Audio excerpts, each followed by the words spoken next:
నమస్తే. నేను మీ విజయలక్ష్మి అడ్వకేట్.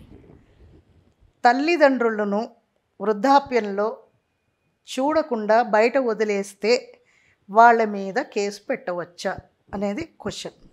వృద్ధాప్యంలో అంటే వాళ్ళు బాగా ఓల్డ్ ఏజ్ అవనండి, వాళ్ళు ఇంకా పని చేసుకోలేని స్థితిలో ఉన్న వాళ్ళని కనుక వదిలేసి వీళ్ళు చూడకుండా వాళ్ళ ఆస్తి అది తీసేసుకుని వాళ్ళు వేరే ఎక్కడికో వెళ్ళిపోయి వీళ్ళని రోడ్డు మీద వదిలేస్తే కనుక వాళ్ళ కూతురో లేకపోతే ఎవరో ఒకళ్ళ కేసు పెడతారు కదా, కేసు పెట్టచ్చు. తల్లిదండ్రిని చూడట్లేదు అని వాళ్ళని ఇలాగా రోడ్డు పైన వదిలేశారు అని క్రూయల్టీ కింద కేసు బుక్ చేయొచ్చు.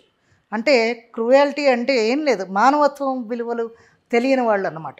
తల్లిదండ్రి చిన్నప్పటి నుంచి వీళ్ళని పెంచి పెద్ద చేసి ఆ ఆస్తులు అవి సంపాదించుకోకుండా రిక్షా లాగిన వాళ్ళు రిక్షా లాగి లేదా ఉద్యోగాలు చేసుకుని వాళ్ళ మూతి కట్టుకొని వాళ్ళ సరదాలు మానుకొని ఈ పిల్లల్నేమో పెద్ద చదువులు చదివించి ఇంజనీర్లు అయ్యాక సంతోషించి అయ్యో నా కొడుకు ఉద్యోగం రాలేదని ఆ ఉద్యోగానికి కూడా ఈ తండ్రి ఎంతో కొంత సహాయం చేసి పుషప్ ఇచ్చి బ్యాక్ బోన్గా నిలబడి ఆ అబ్బాయిని అంత ప్రయోజకుడిగా చేసి వాళ్ళకి వివాహం చేసిన తర్వాత ఆ అమ్మాయి వచ్చాక వాళ్ళకి పిల్లలు పుట్టారు, మీరు బర్డెన్ అయిపోయారు అని అంటే మీ పిల్లల్ని మీరు వదులుకోగలరా అమ్మ?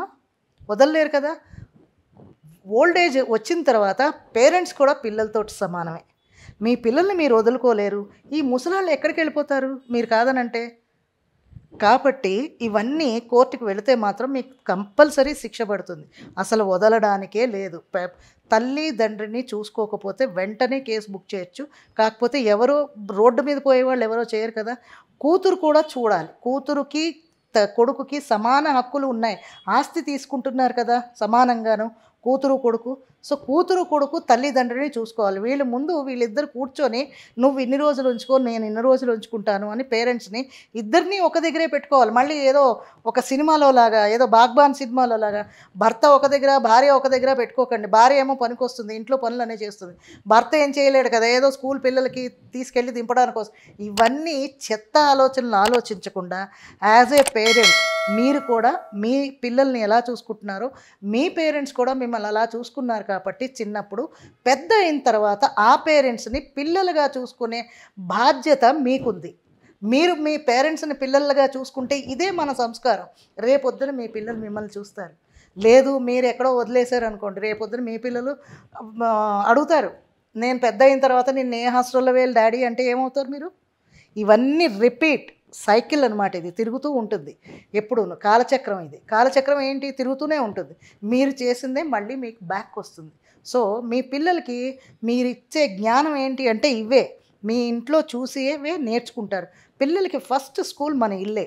తర్వాత మనం బయట పెద్ద పెద్ద కార్పొరేట్ స్కూల్స్లో జాయిన్ చేసామని చెప్పుకుంటారు గొప్పకి.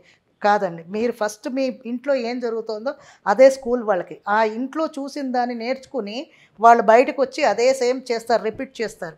సో అందుకని పెద్దవాళ్ళని ఎప్పుడు మీరు గౌరవించారనుకోండి, మీ పిల్లలు మిమ్మల్ని గౌరవిస్తారు. ఇదంతా ఎందుకు చెప్తున్నానంటే పెద్దవాళ్ళని మీరు చూడకపోతే మీ మీద ఎవరో ఒకళ్ళు కేసు పెడతారు. మీ సిస్టర్ కాకపోతే మీ బావో లేకపోతే ఎవరో ఒకళ్ళు పెడతారు. లేదు ఇంకా వాళ్ళకి ఎవరు లేరు, నీ ఒక్కడవే ఉన్నావు, నైబర్స్ అయినా పెట్టచ్చు. నైబర్స్ పెట్టినా కూడా ఈ కేసు బుక్ చేస్తారు. క్రూయల్టీ కింద వెళ్తుంది. ఇదంతా మానవతా ధర్మం కదమ్మా.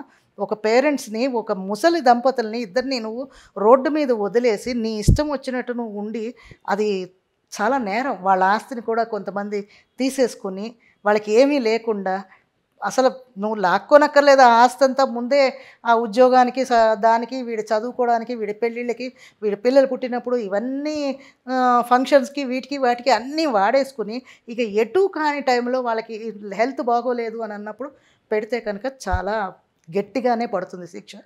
ఇదివరకు అలా ఊరుకునేవారు, ఇప్పుడైతే అలాగే ఎవరు ఊరుకోవట్లేదు. ఇలాంటి కేసెస్ ఏమైనా ఉన్నాయంటే మాత్రం వాళ్ళకి లైఫ్ కూడా ఉండదు. ఈ పేరెంట్స్ని వదిలిన వాళ్ళకి ఇవన్నీ పేపర్లు వచ్చాయంటే వీడికి ఉద్యోగం ఎవడిస్తాడు? మేమే ఉంటాం అలాంటప్పుడు. ఇలాంటి మీడియాలో వచ్చింది అనుకోండి, వాళ్ళకి ఉద్యోగం ఎవరిస్తాడు? వీడి లైఫ్ ఏమవుతుంది, తర్వాత నెక్స్ట్ వీళ్ళ పిల్లల లైఫ్ ఏమవుతుంది? ఇది ఆలోచించి మీరు మసలితే మీ కుటుంబం బాగుంటుంది, ఆ పేరెంట్స్ బాగుంటారు, మీ పిల్లలకి మీరు మంచి శిక్షణ ఇచ్చిన వాళ్ళు అవుతారు. నెక్స్ట్ జనరేషన్ మీరు వస్తారు. ఇప్పుడు పండుటాకు రాలిపోయింది, చిగురాకు ఉంటుంది, నెక్స్ట్ అదే కదమ్మా పండుతుంది. ఆ పండిన తర్వాత మీ పిల్లలు మీకు ఏమి రిటర్న్ గిఫ్ట్స్ ఇస్తారు అనేది మీరు ఆలోచించుకున్నారనుకోండి, కోర్టు దాకా వెళ్ళక్కర్లేదు. మన మనస్సాక్షే మనకి కోర్టు. మన మనసు తర్వాతే కదా కోర్టు. మనం మనసు ఒప్పుకోకూడదు. అరే నేను మా పేరెంట్స్‌కి ఏంటి ఇస్తున్నాను? మా అమ్మా నాన్నని నేను వదిలేసింది. వీళ్ళని వేరే దగ్గర నేను ఉంటున్నాను. వాళ్ళకి కష్టాల్లో వదిలేసేనే వాళ్ళ కష్టం మనకి పాపభీతి అనేది ఉండాలి. వీళ్ళ ఉసురు మనకి తగులుతుంది. పూర్వకాలం అనేవారు కదా! వాళ్ళ ఉసురు తగులుతుంది. కంపల్సరీ తగులుతుంది. 100% పెద్దవాళ్ళు ఏడిస్తే అది మనకి తప్పకుండా తగులుతుంది. ఇవన్నీ ఏంటంటే పూర్వకాలం నుంచి మనకి మన హిందూ సాంప్రదాయకంలో చెప్పారు. ఇలాగైనా వాళ్ళని జాగ్రత్తగా మనం ఆ జనరేషన్ వాళ్ళని కాపాడుకుంటామని. సో, నేను చెప్పింది మీకు నచ్చి మీరు కూడా ఇలాగే ఫాలో అవుతారని ఆశిస్తున్నాను.